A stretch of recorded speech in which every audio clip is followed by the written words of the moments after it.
헌법과 법률 위배 행위는 재임 기간 전반에 걸쳐 지속적으로 이루어졌고 국회와 언론의 지적에도 불구하고 오히려 사실을 은폐하고 관련자들을 단속해왔다. 피청구인의 위헌 위법 행위는 대의민주제의 원리와 법치주의 정신을 훼손한 것이다. 국민의 신임을 배반한 것으로 헌법 수호의 관점에서 용납될 수 없는 중대한 법 위배 행위다. 2017년 3월 10일 박근혜 대통령 파면 결정문 내용입니다. 헌법재판소 재판관 8명의 전원일치 의견이었습니다. 대통령 파면만이 대의민주제의 원리와 법치주의를 지키는 길이라고 판단했던 것입니다. 일반적 사법 절차나 징계 절차에 따라 소추하거나 징계하기 곤란한 고위공무원이 행한 직무상 중대한 비위에 대해 의회가 소추하거나 처벌하거나 파면하는 행위, 그게 탄핵소추입니다. 고위공직자에 의한 침해로부터 헌법을 보호하기 위한 재판 제도가 탄핵 심판입니다. 이는 국회나 정당이 제멋대로 하는 일이 아닙니다.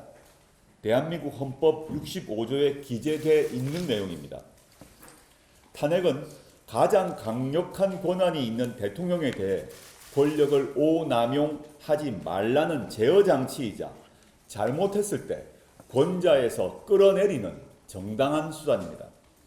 조국혁신당이 탄핵의 깃발을 들자 어처구니 없는 비난이 들립니다. 헌정질서 중단을 바라는 것이냐? 국민을 자극하는 국면 전환용 정치적 행위 아니냐? 왜 지금이냐? 그렇지만 대통령을 탄핵 상황으로 몰고 온 주체는 야당과 국민이 아니라 대통령 자신과 여당입니다. 대통령이 법을 지키고 국민 목소리에 귀를 기울였다면 탄핵 소리가 나올 리 없습니다. 아니, 그 정도는 바라지도 않습니다. 무능하고 게으르더라도 탄핵할 수는 없습니다. 그러나 대통령의 위법과 위헌적 행위로 인해 나라가 결단날 상황으로 치닫고 있습니다. 탄핵은 국민의 정당 방위이자 자구행위입니다.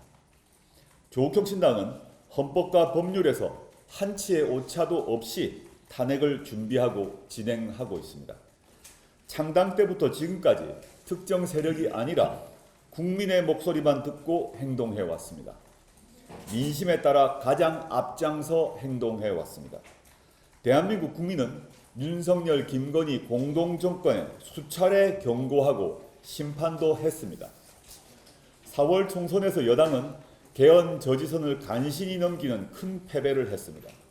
그러나 윤석열, 김건희 부부는 위헌, 위법 행위를 멈추지 않고 있습니다. 백약이 무효입니다. 현재 대한민국을 위기에 빠뜨리는 가장 위험한 두 사람은 바로 윤석열, 김건희 부부입니다. 선선히 하야할 리 없는 윤석열 정권을 법적으로 퇴진시키는 방법으로 임기 단축 개헌과 탄핵이 있습니다. 개헌은 복잡하고 시간이 오래 걸립니다. 집권 여당이 찬성하지 않을 것입니다. 남은 것은 탄핵입니다. 검찰이 윤석열, 김건희 부부의 불법을 덮을 생각을 버리고 제대로 수사할 리 없지 않습니까? 윤석열 대통령은 국가를 이끌 자세도 안 돼 있고 능력도 없으니 드러났습니다. 배우자 김건희 씨가 사과를 하고 공개 행보를 자제하고 특별감찰관을 임명한다고 해서 해결되지 않습니다.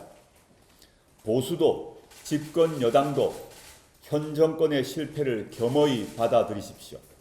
국민의 뜻을 받아 결심하십시오. 그래야 진짜 보수를 재건할 토대를 마련할 수 있을 것입니다. 박근혜 전 대통령의 파면 결정문에 안창호 당시 헌법재판관은 다음과 같은 보충 의견을 냈습니다. 이번 사건 탄핵 심판은 보수와 진보라는 이념의 문제가 아니라 헌법적 가치를 실현하고 헌법 질서를 수호하는 문제다.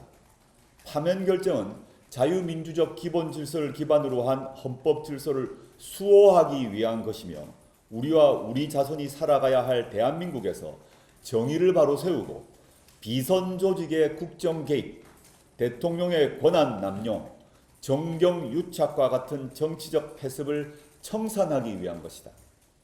2024년 10월 30일, 오늘과 한치도 다르지 않습니다.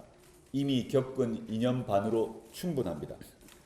국민 여러분, 우리 담대해집시다. 헌정질서 중단에 대한 두려움을 버립시다.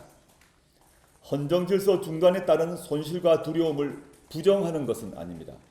그러나 우리는 이미 그런 위기와 두려움을 극복해낸 위대한 경험을 갖고 있습니다.